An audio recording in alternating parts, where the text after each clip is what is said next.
गांव के एक कोने में एक बहुत पुराना विशाल बरगद का पेड़ था। लोग उसे शापित पेड़ के नाम से जानते थे। कहते थे कि उस पेड़ के पास जो भी रात के समय जाता वो कभी वापस नहीं आता। दिन में लोग वहां से गुजरने की हिम्मत कर लेते थे, लेकिन रात होते ही उस पेड़ के आसपास सन्नाटा और एक अजीब सा डरावना माहौल छा जाता। उस पेड़ को लेकर गांव में कई कहानियां प्रचलित थीं, पर कोई नहीं जानता था कि असल में उस पेड़ के पीछे का राज क्या है। गांव में एक परिवार था जिसमें एक नौजवान लड़का राजू रहता था। राजू पढ़ाई लिखाई में होशियार था और किसी भी तरह की अंधविश्वासी बातों पर विश्वास नहीं करता था। उसने कई बार गांव वालों से सुना था कि उस पेड़ में बुरी आत्माएं रहती हैं, लेकिन उसने इसे सिर्फ अफवाह मानकर नजरअंदाज किया। एक दिन उसने ठान लिया कि वो इस शापित पेड़ के बारे में सच्चाई जानकर ही रहेगा। उस दिन की शाम राजू अपने दोस्तों के साथ चौपाल पर बैठा था। उसने दोस्तों से कहा, मैं आज रात उस शापित पेड़ के पास जाकर देखूंगा कि वहां क्या है। अगर वहां सच में कुछ है तो मैं खुद देखूंगा, और अगर नहीं तो सबको साबित कर दूंगा कि ये सिर्फ एक झूठ है। राजू के दोस्तों ने उसे समझाने की कोशिश की, ये मत करो राजू। जो लोग उस पेड़ के पास गए हैं वो कभी वापस नहीं आए। पर राजू ने उनकी एक न सुनी। उसने तय कर लिया था कि वो आज रात उस पेड़ के पास जाएगा। रात होते ही चांदनी रात के बावजूद गांव में घना अंधेरा छा गया। राजू ने एक टॉर्च ली और अकेले ही शापित पेड़ की ओर चल पड़ा। उसकी धड़कनें थोड़ी तेज थीं, पर उसका हौसला अभी भी मजबूत था। जैसे ही वो पेड़ के करीब पहुंचा, हवा अचानक से ठंडी हो गई और पेड़ के पास अजीब सी फुसफुसाहटें सुनाई देने लगीं, जैसे कोई उसे बुला रहा हो। राजू ने अपनी टॉर्च से पेड़ को रोशन किया और देखा कि पेड़ के तने पर अजीब आकृतियां खुदी हुई थीं। वो एकदम करीब जाकर देखने लगा। अचानक पेड़ की शाखाएं हिलने लगीं, जैसे कोई उन पर चढ़ा हो। राजू ने चारों ओर देखा, लेकिन वहां कोई नहीं था।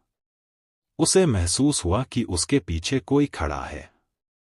उसने मुड़कर देखा, पर कोई नहीं दिखा।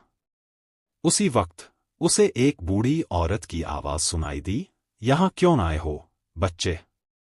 राजू ने डरते हुए इधर-उधर देखा, लेकिन उसे कोई औरत नजर नहीं आई। आवाज फिर से आई, यह पेड़ शापित है। जो भी इसके पास आता है वो इसे कभी नहीं छोड़ सकता। राजू ने हिम्मत जुटाकर पूछा, तुम कौन हो? ये पेड़ क्यों शापित है? अचानक पेड़ के नीचे से एक धुंधली आकृति प्रकट हुई। वो एक बूढ़ी औरत की आत्मा थी, जिसके बाल बिखरे हुए थे और चेहरा डरावना था। उसने कहा, सालों पहले इस गांव में एक जमींदार ने मुझ पर अत्याचार किया था। मैं इसी पेड़ के नीचे अपनी जान देने को मजबूर हुई थी। मेरे साथ हुए अन्याय ने इस पेड़ को शापित कर दिया, और अब जो भी इस पेड़ के पास आता है वो इस श्राप का शिकार हो जाता है। राजू अब पूरी तरह डर चुका था। उसने पीछे हटने की कोशिश की, लेकिन उसके पैर जैसे जमीन से चिपक गए। बूढ़ी औरत की आत्मा ने उसकी ओर बढ़ते हुए कहा, अब तुम भी इस पेड़ का हिस्सा बनोगे, जैसे और लोग बने थे। राजू ने जोर से चिल्लाने की कोशिश की, लेकिन उसकी आवाज बाहर नहीं निकल पाई। उसकी आंखों के सामने अंधेरा छा गया और वो बेहोश होकर जमीन पर गिर पड़ा। अगली सुबह गांव के लोग राजू को ढूंढते हुए शापित पेड़ के पास पहुंचे। उन्होंने देखा कि राजू पेड़ के नीचे बेहोश पड़ा है, पर जिंदा है। उसे तुरंत गांव वापस लाया गया। होश में आने के बाद राजू ने वो सब कुछ बताया जो उसने देखा और महसूस किया था।